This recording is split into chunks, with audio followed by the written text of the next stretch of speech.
নমস্কার বন্ধুরা, Champa's kitchen and blogs চ্যানেলে তোমাদের সবাইকে স্বাগত। তো আজকের আমি করব শোল মাছ দিয়ে আলু দিয়ে ঝোল। তো এখানে আমি শোল মাছ কেটে ধুয়ে নুন হলুদ মাখিয়ে নিয়েছি। আর এখানে আমি আলু কেটে ধুয়ে নিয়েছি।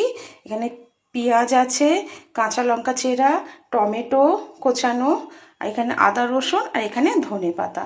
তো চলো আমি শুরু করি। কড়াই বসিয়ে দিয়েছি, কড়াইতে সর্ষের তেল দিয়েছি, সর্ষের তেলটা গরম হয়ে গেছে। এবার আমি এই তেলের মধ্যে মাছগুলোকে এক এক করে সব ভেজে নেব।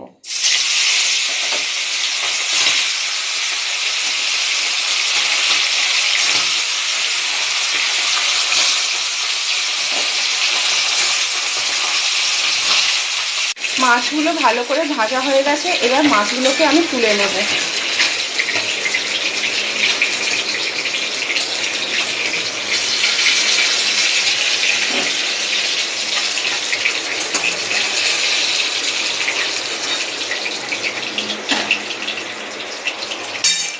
এবার এই তেলের মধ্যে আমি আলুগুলোকেও ভালো করে ভেজে তুলে নেব।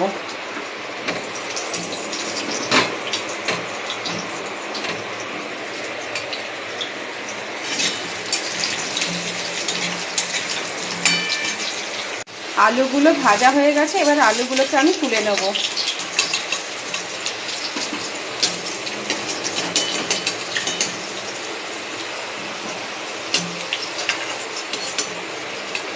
এই তেলের মধ্যে এবার আমি দিয়ে দেবো পেঁয়াজ।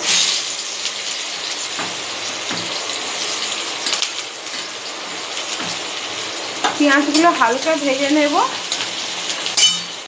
প্রথমে তেলের মধ্যে আমি পেঁয়াজ দিয়েছি, এবার পেঁয়াজগুলো হালকা ভাজা হয়ে গেছে। এর মধ্যে আমি দিয়ে দেবো আদা রসুন এবং টমেটো একসাথে দিয়ে দেবো।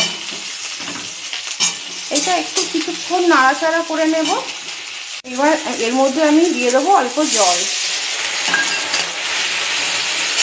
এবার এর মধ্যে আমি দিয়ে দেবো একে একে পরিমাণ মতো নুন। সরি বন্ধুরা, আমি বলতে ভুলে গেছিলাম, আমি পেঁয়াজের সঙ্গে 3টে কাঁচা লঙ্কাও ছিঁড়ে দিয়েছিলাম, সেই জন্য এখন আমি গুঁড়ো লঙ্কাটা একটু কম দেব। এরপরে দিয়ে দেবো পরিমাণ মতন হলুদ।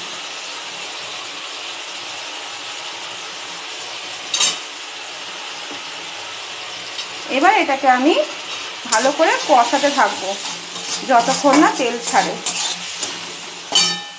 মশলাটা আমার পুরো ভালোভাবে কষানো হয়ে গেছে। ভেজে রেখেছিলাম যে আলুটা, সেই আলুটা আমি এর মধ্যে দিয়ে দিলাম। এবার আলুর সঙ্গে মশলাটা একটু ভালো করে কষানোর জন্য আমি আরও একটু জল দিয়ে দিলাম। দিয়ে এটাকে আমি ভালো করে কষতে থাকবো।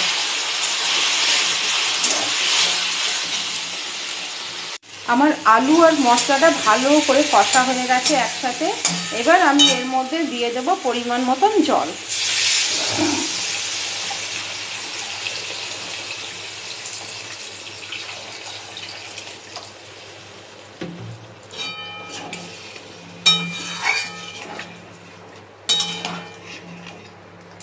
এবার এটা আমি ঢাকা দিয়ে দেবো সেদ্ধ হওয়ার জন্য।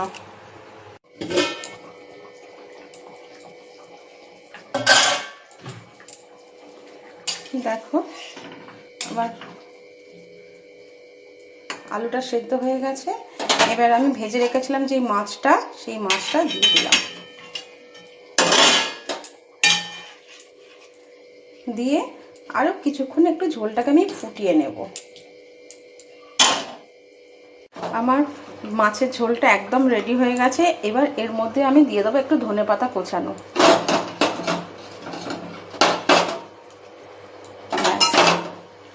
আমার মাছের ঝোল একদম রেডি, শোল মাছের ঝোল।